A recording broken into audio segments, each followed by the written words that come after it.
Hi everyone, I'm Rekha Gupta, a senior dietitian at Rekha's Diet Clinic.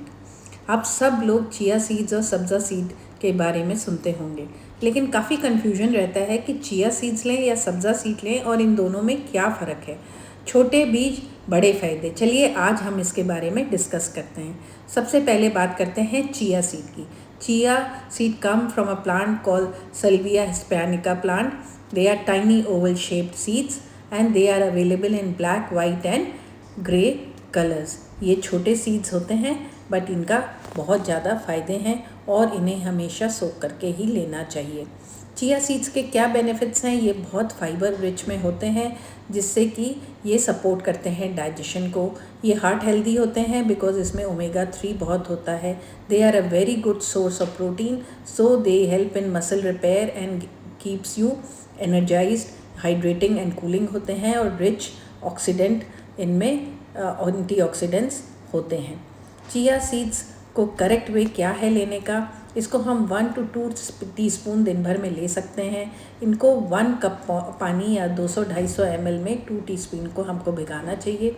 Generally हमको 15-30 minute, मैं कहती हूँ कि ओवरनाइट हमको इनको सोक करना चाहिए जिससे ये अच्छे से फूल जाएं और उसके बाद इनको हम किसी भी ड्रिंक में या स्मूदीज़ में या योगर्ट में या ओट्स में डाल के खा सकते हैं।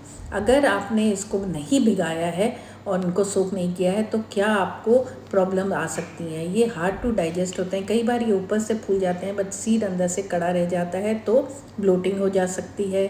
दे may cause concert discomfort in your gut. They absorb water from the body, अगर अच्छे से फूले नहीं हैं तो ये फिर बॉडी से वाटर को एब्जॉर्ब करते हैं। रिस्क ऑफ ब्लॉकेज भी हो जाता है। तो चिया सीड्स का यूसेज क्या है? चिया सीड्स को आप चिया पुडिंग में डाल सकते हैं, स्मूदीज़ में ले सकते हैं, चिया वाटर बना सकते हैं, योगर्ट एंड ओट्स में डाल के खा सकते हैं, सैलड्स में खा सकते हैं, बेकिंग कर सकते हैं आप इनको। बहुत से लोग इनका बिस्किट्स वगैरह भी इनका बनाते हैं और चिया सीड्स को बेवरेज में डाल के भी पी लेते हैं। Now let's talk about sabza seeds. Sabza seed, also known as tucumaria or basil seeds, and they come from sweet basil plant, and they are tiny black seeds that swell up and form a gel-like coating when soaked in water. They are plant source. They are appearance में बहुत छोटे black seeds होते हैं। इनकी unique quality ये है कि ये आपको कूलिंग इफेक्ट देते हैं। They are commonly used in South Asian and Asian cooking and traditional use is that they are cooling, hydrating and digestive benefits, so they are used like that. How to use them? Sabza seed you can use 1 to 2 tablespoon in a day. You have to soak them in 200 to 250 ml of water, preferably overnight, or 1 hour to 2 hours at least. Wait for at least 1 hour, I will say, then stir, and then you can put in any beverage like faluda, sharbat, or in lemon water or any of these kind which you want or which are cooling in nature, and they help you in cooling effect, so it is more used in summers.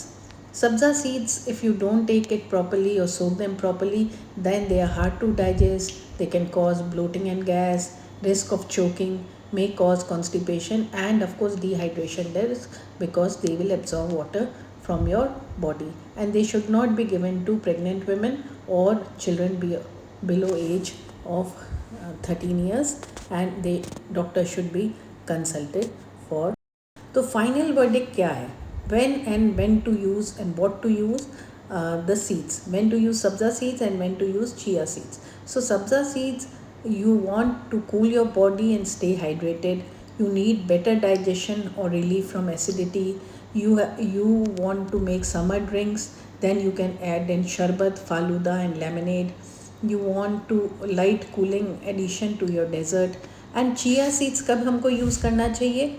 When your goal is weight loss or weight management, you want long lasting energy and stay full for longer, you want to support your heart health and overall nutrition, and you are making smoothies, oats and everything, and you want protein source.